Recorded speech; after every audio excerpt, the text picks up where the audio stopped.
KFR Talk. Brian Fisher is my name. Great to have you on the conversation. We're looking ahead. We're going to have Ken Ham on the program tomorrow to talk about the movie Noah. I read some excerpts yesterday from his review of the movie Noah in Time magazine, but he'll be back on with us live tomorrow, 1:15 Central Time, to talk about the movie Noah, give us some of his personal insights into that movie.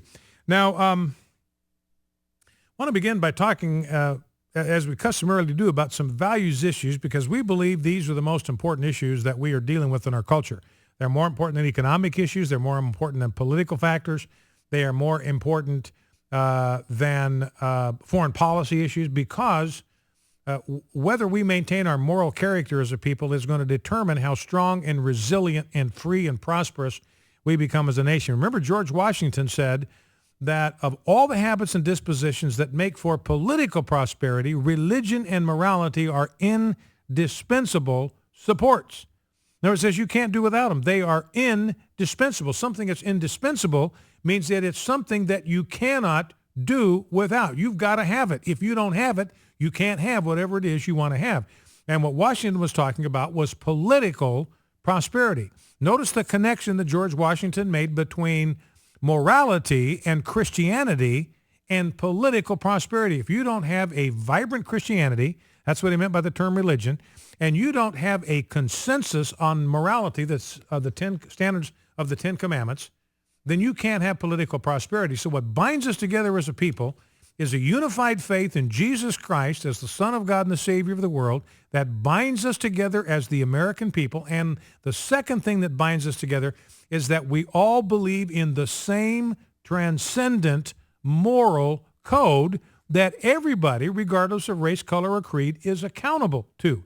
Now, that's where our unity comes from as a people, a unity of faith in Christianity and Jesus Christ, and a unity in our belief that the 10 Commandments contain the great moral standards for all of time. So that's why we begin with these values issues, because these are the most important of them all. And one of the critical factors is religious liberty. And we've talked about this before, but it's come up again, where the Air Force, for some reason, of all of the branches of the military, seems to be the most hostile to Christian faith. Here's a story from Patrick Air Force Base in Florida. Now, one of the mainstays at military bases and veterans organizations is what's called the missing man table. So this is a table that's set up. It's in the dining hall, let's say, of a military installation, or in some room in a veterans organization. And this is a traditional table that's set up in honor and in memory of POWs and MIAs. Now, there is a seat, or there are 6 chairs, one for each of the branches of the service: the Army, the Air Force, Marines, Navy, Coast Guard, and then civilian personnel who serve in the military. And they represent personnel that are missing or taken as prisoners of war, missing in action or taken as prisoners of war. Now, there was one of these at Patrick Air Force Base in Florida, and the commanders of the base came and they took that table down. They removed it. They got rid of it. They yanked it out of the dining facility because it had a copy of the Bible on it.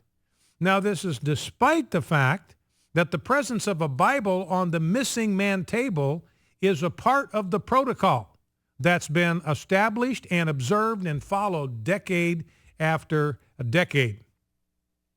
The commander said this about the 45th Space Wing: unfortunately, the Bible's presence or absence on the table at the Riverside dining facility ignited controversy and division, distracting from the table's primary purpose of honoring POWs and MIAs. Consequently, we temporarily replaced the table with the POW MIA flag in an effort to show continued support. Now, you look at the National League of POW/MIA families, they've got a protocol for setting up these tables, and it's followed everywhere it's done. This is the protocol that has been set by the families of those who have POWs or MIAs from their own family. So they ought to have the right to decide what the protocol is. And I'm just going to read the elements. I mean, it sounds a little bit like the Jewish Passover almost, where each element had a symbolic significance, or the folding of the flag and on all that kind of thing. Now, here's what they say. The table is round. That's to show our everlasting concern, because a circle is infinite unless it's broken by an outside force. The cloth is white, which symbolizes the purity of the motives of those who served. The single red rose reminds us of the lives of these Americans. There's a red ribbon there to symbolize our determination to account for them. A slice of lemon is there to remind us of the bitter fate of those who have been captured. There's a pinch of salt to symbolize the tears of those who are missing. The lighted candle reflects our hope for their return. The Bible represents the strength gained through faith in our country, founded as one nation under God to sustain those lost from our midst. The glass is inverted to symbolize their inability to share a toast, and the chairs are empty because they are missing. Now, and so this table got yanked completely out of there. Now, we've been complaining about this hostility to Christianity in the Air Force for some time. And just 2 weeks, this happened March 28, just 2 weeks prior to this, General Mark Welsh, who is the Air Force Chief of Staff, 2 weeks now before this table was unceremonially yanked out of this dining facility because it had a Bible on it, the Air Force Chief of Staff, General Mark Welsh, testified before the House Armed Services Committee that there is no war on religious liberty within the Air Force. Here's what he said, quote, "The single biggest frustration I've had in this job is the perception that somehow there is religious persecution inside the United States Air Force. It is not true." Well, now you and I know the truth, and we all beg to differ. U.S. Representative John Fleming, Republican from Louisiana, his problem was that this whole thing was based on an anonymous complaint. You know, so here is a soldier that apparently is so spooked, so freaked out, so frightened by the presence of the Holy Bible that he has to run for cover. He's got to go hide under his covers in his room until the Bible is taken out of his presence. You want that guy fighting your wars for you?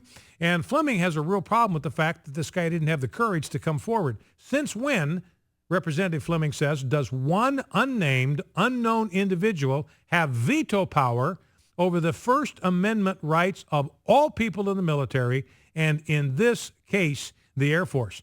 And in Florida today, the newspaper says, look, if they're going to reintroduce this table without the Bible, which they might do, the Air Force should add another slice of lemon in its stead to remind us of the bitter taste of capitulation by an entire branch if the United States military capitulates to the whims of an unnamed, unknown individual. Now, I've got a column here, interesting column, written by an atheist. And the title of his column, this is a guy by the name of Robert Rosinski, and he's writing in thefederalist.com. And this is a very important column. I'm going to read some excerpts from it. The title of his column, Robert Rosinski, is An Atheist's Case for Religious Liberty. So this guy is an atheist. He does not believe in God, but he makes a powerful 2-page argument for religious liberty, writing as an atheist, because he says, look, if we don't protect religious liberty, if we don't protect freedom of conscience, everybody in the end is going to lose. I'm going to lose my right to my conscience and my right to freedom of thought and my right to freedom of expression and freedom of speech. He says this, I am an atheist, which puts me firmly on the secular right. Yet, I consider the campaign against religious liberty, like is going on at this Air Force base in Florida, the attempt to coerce Christians into providing service to gay weddings or to provide abortifacient drugs to their employees against the dictates of their faith, to be a deep cultural crisis. Why? Above all, because the sight of a bully using a club to force someone else to violate his conscience is inherently repugnant. As a humanist, what I regard as sacred is the power of the human mind to think and make judgments. To put this in terms borrowed from religion, when someone uses coercion to overrule the judgment of their victim's mind, they are defiling my temple. But there is another more practical reason. History shows that the only way to fight for freedom of thought is to defend it early when it comes under threat for others, even people you strongly disagree with, even people you despise. So I'm willing to fight for it for people who are much worse by my standards than your average Christian. It's like the old poem from Pastor Niemöller, except this time it's, quote, first they came for the Christians, end quote. And that's what's happening right now. They're coming for us. I don't see the threat of coercion as something being done to those backward Christians over there. I see it as something that could just as easily be done to me. And he's absolutely dead right. The left and its sympathizers have put forward two main arguments. The first is simply that Christian opposition to gay marriage and abortion is backward, bigoted, and offensive. I agree, he says, and regarding these views is backward. But, like I said, the test of tolerance isn't how you treat the people you agree with. It's recognizing the freedom of people who don't share your values and principles. That's what's disturbing about the current campaign, that it is built around a refusal to accept those who don't share the values and principles of the secular left. It's not merely a refusal to accept their liberty, it's a refusal to accept their very existence. And see, he's right about this. We've often observed this, that especially the gay Gestapo, big gay, they are not content to simply let us have our opinions and express our opinions and seek to persuade people of the correctness of our position. They want to obliterate us. They want to marginalize us. They want to demonize us. They want to vilify us. They want to silence us. They want to lock us up in a room somewhere where we are not only not seen, but not heard. And he says, look, this is troublesome, where you've got the people on the left are saying you have no right to resist, no right even to retreat into your own private sphere and ask to be left alone. We must reach into that private sphere and require your active endorsement of the new cultural consensus. So that's a pretty powerful piece written by an atheist. Say, hey, they're coming now for the Christians. If we don't stop them from coming after the Christians, it's not going to be long before they're coming after you and coming after me. Focal Point, AFR Talk.